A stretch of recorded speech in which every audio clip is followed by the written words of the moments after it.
ஸ்ரீமதி ராமானுஜாய நமः. வசுதேவசுதம் தேவம் கம்சச்சாணூரமர்தனம் தேவகீ பரமானந்தம் கிருஷ்ணம் வந்தே ஜெகத்குரும்.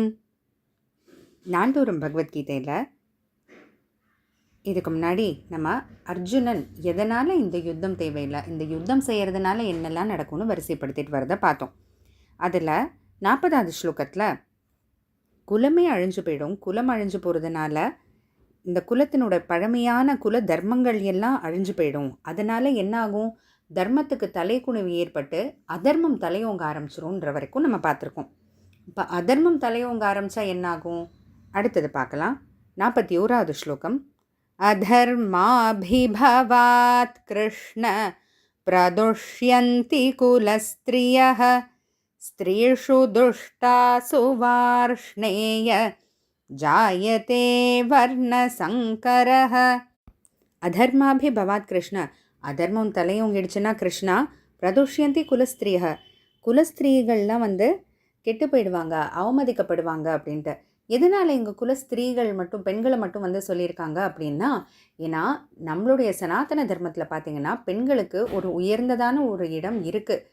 ஆனால் நாளடைவில் அப்படி இப்படின்னு யாரோ சில பேர் மாற்றி அதை பேசி இந்த மாதிரி ஆக்கிட்டாங்களே தவிர, நியாயமாக பார்த்தா நம்ம சனாதன தர்மத்தில் பெண்களுக்கு அவ்வளோ ஒரு உயர்ந்த இடம்.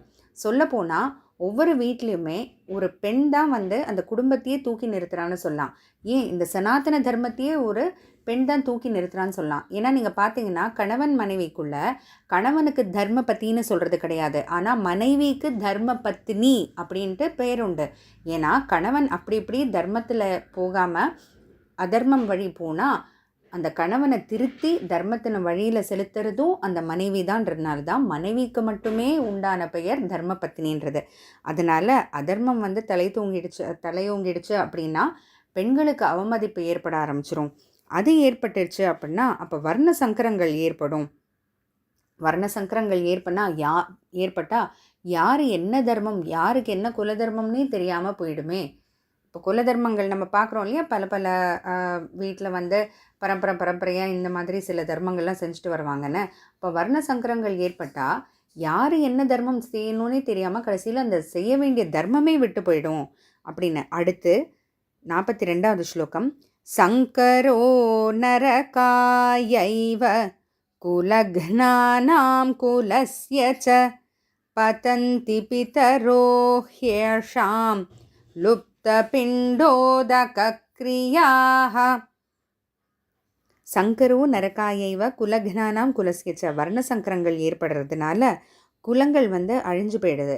இந்த குலங்கள் அழிஞ்சு போகிறதுனால இந்த மூதாதையர்களுக்கு செய்ய வேண்டிய சில பித்திருக்காரியங்கள்லாம் இருக்கு இல்லையா, அந்த காரியங்கள் செய்யறதுக்கு யார் இருப்பாங்க? ஏன்னா இருக்கிறவங்க எல்லாம் போருக்கு போயிடுறாங்க, போருக்கு போய் எல்லாம் அழிஞ்சு போயிடுறாங்க. அப்படின்னா மூதாதையர்களுக்கு, நம்ம முன்னோர்களுக்கு செய்ய வேண்டிய காரியங்கள், அந்த பித்திருக்காரியங்கள் வருஷம் தவறாமல் செய்ய வேண்டிய காரியங்களை யார் செய்வாங்க?